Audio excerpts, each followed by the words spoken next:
Na današnjem Startup doručku gostili smo Milana Bosnića, jednog od osnivača kompanije Strawberry Energy, koja se bavi dizajniranjem i proizvodnjom pametnog urbanog mobilijara.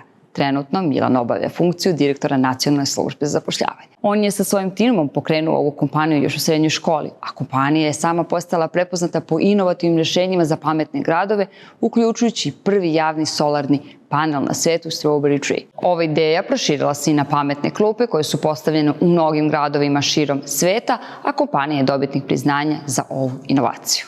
Na doručku smo razgovarali o izazovima pokretanja start-upa, inovacijama koje su uvedene u sektor pametnog urbanog mobilijara, kao i o budućnosti IT industrije u Srbiji. Posebno smo se osvrnuli na segment dualnog obrazovanja, kao i na njegov potencijalni uticaj na poslove u tradicionalnoj industriji. Pridružite nam se.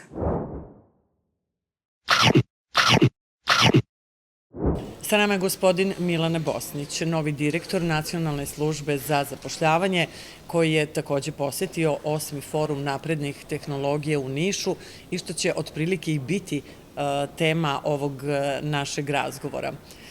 Dugo ste pre ove nove funkcije bili u poslu u vezi sa digitalnom transformacijom, te će moje pitanje prvo biti, dolazite iz kompanije Strawberry Energy, kako funkcioniše sistem pametnih urbanih infrastruktura u srpskim gradovima? Šta to podrazumeva? Da, još od fakulteta sam se bavio zajedno sa mojim kolegama i sa timom i sa, koje sad već više zovem prijatelji, a ne posle 13 godina više ih ne zovem kolege i saradnici, to su mi sad sve prijatelji. Mi smo se bavili dizajnom i razvojem uređaja za pametne gradove, konkretno bavili smo se modernizacijom javnih prostora.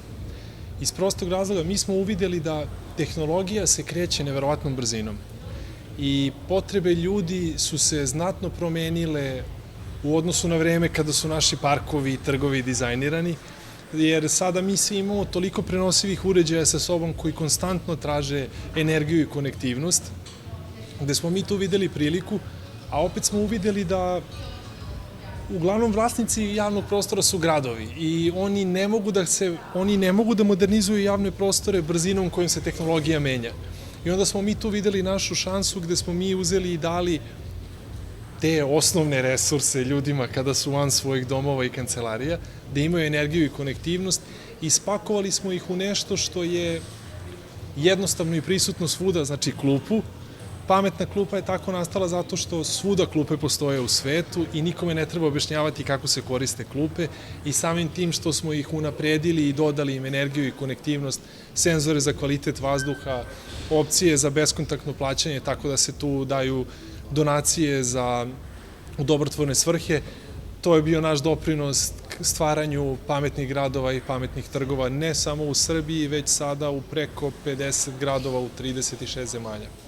Zato za vas kažu da ste osnivač jedne od najinovativnijih kompanija i samim tim ste dali nemerljiv doprinos zajednici, start-up zajednici. To jako lepo zvuči, hvala vam puno na komplimentu. Ja se nadam da smo dali dovoljno podstreka našoj generaciji i generaciji koja je mlađa od nas, ali i staroj generaciji od nas, da se i oni upuste u te nesigurne vode preduzetništva i nadam se da smo dali dobar primer da iz Srbije može da se napravi firma koja posluje globalno i koja svoje fizičke, hardverske proizvode izvozi i u Australiju i u Sjedinjene države i širom Evrope i sada već i u arapskom delu sveta, u Saudijskoj Arabiji i u Ujedinjenim Arapskim Emiratima. Da, mislim da će biti interesantna ova priča o pametnim klupama našim gledalcima, pa da se još malo zadržimo na tome. Koje su to ključne te pametne tehnologije koje omogućavaju da te klupe budu tako otporne i efikasne u različitim klimatskim uslovima, kako im ne smeta kiša, sneg? Da, to je bio jedan od izazova dizajniranja takvih proizvoda i pakovanja tehnologije u proizvode koji se nalaze i u ekstremno toplim sredinama poput Rijada u Saudijskoj Arabiji, ali i u sredinama koje imaju veliki procenat vlažnosti vazduha i saliniteta poput naših klupa koje se nalaze na Novom Zelandu i opet klupe u Skandinaviji, mada i na Zlatiboru kod nas, gde često bude i dosta ispod nule temperatura sa puno snega. Tako da to su bili izazovi. Naš posao je tu bio da odradimo kvalitetno istraživanje i da odaberemo komponente koje su dovoljno rogobatne i izdržljive da mogu da istrpe sve i vremenske uslove, pogodne i nepogodne za funkcionisanje, ali i takođe da budu otporne na redovno korišćenje, ali i na ne tako redovno korišćenje, da ne kažem vandalizam. Da, nadamo se da će toga biti sve manje ili da ga uopšte ne bude, da nula tolerancija bude prema tome.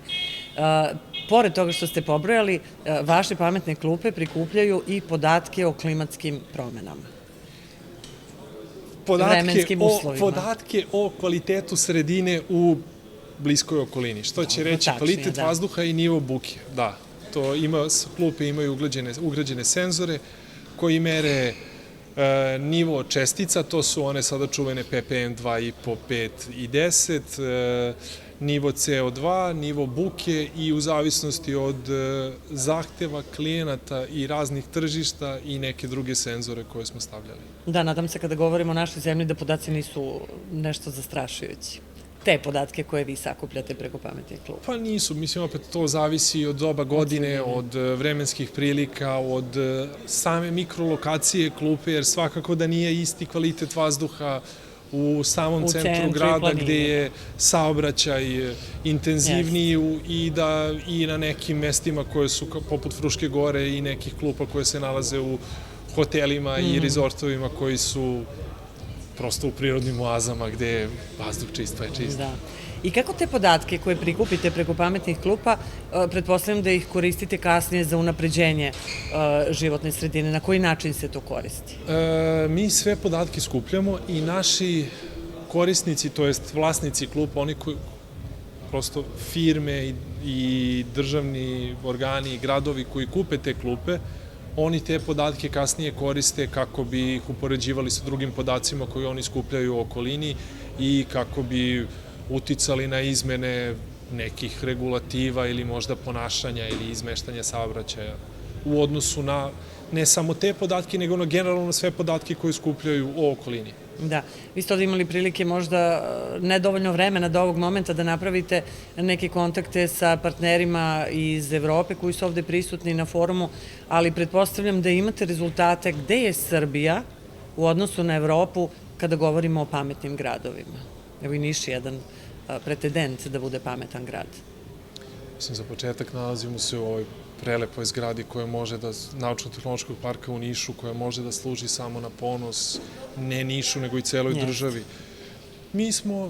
Srbija generalno ima veliki bum i rast tehnološki i naša IT industrija je znatno iskočila i narasla do jednog nivoa gde je sada to jedna od vodećih industrija i u okviru našeg BDP-a je jedan veliki deo je naš IT, tako da ja mislim da smo mi u korak što se tiče obrazovanja i tehnologija. Naravno ima puno prostora za unapređenje, ali gde nema, i ja verujem da ćemo mi u narednom periodu unapređivati i naše gradove i opamećivati ih, ali ne samo gradove, već i našu i javnu upravu i druge sisteme koji mogu da doprinesu i gde tehnologija može da doprinese da rad bude efikasniji i da donosi bolje rezultate i za privredu i za građane. Jer na kraju krajeva i cilj privrede i cilj rasta privrede je da ljudi bolje žive. Tako da to je neki krajnji cilj i ka tome treba da idemo i ka tome treba da težimo kada govorimo o tehnološkom napretku i tehnološkim promenama. Da krajnji cilj bude da prosečan građanin kvalitetnije živi. A da bi se sve to tako i realizovalo, svakako je potrebna podrška i pomoć institucija, da čitava država prepozna i pretpostavljam da se to i dešava, IT sektor kao budućnost. Apsolutno. Vlada Republike, sad ulazimo u moje novo zvanje i šta će biti moj pun fokus u narednom periodu. Da, svakako. Vlada Republike Srbije je prepoznala da je strateški pravac naše privrede okretanje ka IT industriji i sa te strane puna podrška postoji, grade se naučno-tehnološki parkovi, otvaraju se razvojni centri, velike strane firme dolaze u Srbiju gde oni zapošljavaju naše IT stručnjake, naše matematičare i inženjere na poslovima koji su jako visoko plaćeni, gde ti ljudi rade na najnovijim tehnologijama čija će primjena biti mnogo šira nego Srbija.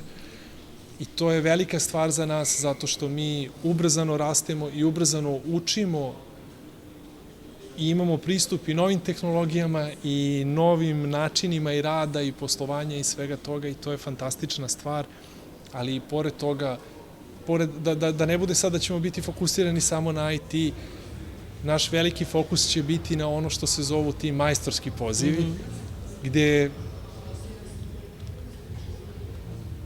mi smo talentovan narod i mi to dokazujemo i u sportu i u kulturi i u IT-u i svuda. Mi dokazujemo da su mi talentovan i inovativan narod i mislim da ćemo kroz programe dualnog obrazovanja dodatno ojačati taj majstorski deo gde mi sada imamo velike infrastrukturalne projekte gde će trebati mnogo tesara, stolara, operatera na CNC mašinama koji će uz programe poput dualnog obrazovanja doći do prilike da još dok su u školskom obrazovnom sistemu steknu kvalitetne praktična znanja, da oni onog trenutka kada izađu, oni su već formiran radnik, formiran majstor, koji istog trenutka može da krene, da se zaposli i da radi poslove koji su nekoliko puta plaćeni i gde će moći da zarađuju nekoliko puta više nego što je državni prosek, jer možda sigurno ste imali priliku u prethodnom periodu da vam je potreban vodoinstalater ili stolar. A da ih sve manje ima, da. M ih ima sve manje, M su njihove usluge na sve većoj ceni. I tržišna cena njihovog rada je sada već do te mere porasla da kvalitetan vodoinstalater zarađuje sigurno mnogo više nego prosek.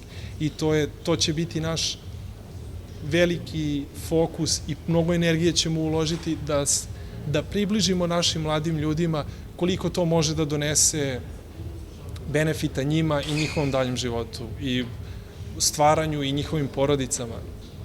Da, i ta energija koju ćete uneti iz IT sektora u privredni, u taj državni deo, čini se da je kombinacija koja mora biti sa zagarantovanim uspehom kao neki finalni proizvod. Ja se iskreno nadam da će moj entuzijazam se preneti na moje kolege i da ćemo spojem mog entuzijazma i nekih praksi koje sam ja naučio, koje sam dolazeći iz privrede, ali i iz tehnološkog sektora, kombinovan sa njihovim znanjem, poznavanjem materije i iskustvom koje oni imaju, da ćemo napraviti kvalitetan spoj i da će taj spoj doneti željene rezultate, a to je da stvarno Nacionalna služba za zapošljavanje bude kvalitetan i modern servis našoj privredi i našim građanima, jer na kraju krajeva mi tome služimo.